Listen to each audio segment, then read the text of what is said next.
জিমে যখন আমি এক্সারসাইজ করি তখন অনেকে আমাকে বলে, ভাইয়া আপনার মাশাআল্লাহ বডি তো অনেক সুন্দর।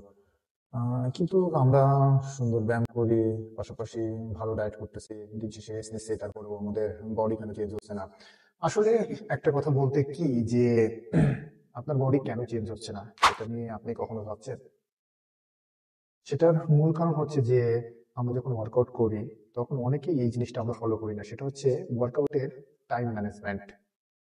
আমরা অনেকেই আছি, এক সেট করছি, 5 মিনিট 6 মিনিট রেস্ট নিচ্ছি, একটা ওয়ার্কআউট শেষ হচ্ছে ওইরকম 6-7 মিনিট রেস্ট নিচ্ছি, আবার কারোর সাথে গল্প করছি, আবার কি করছি যে হয়তো ফোনে চ্যাটিং করতেছি বা কোনো ভিডিও দেখতেছি। তো এইভাবে আমাদের কিন্তু সময়টাকে কোন ভাবে কেটে যায় আমরা নিজেও টের পাই না। পরিশেষে আমরা দেখি যে 2 ঘন্টা, 2.5 ঘন্টা 3 ঘন্টা ধরে ওয়ার্কআউট করি এবং তারপরেও বডি চেঞ্জ হয় না।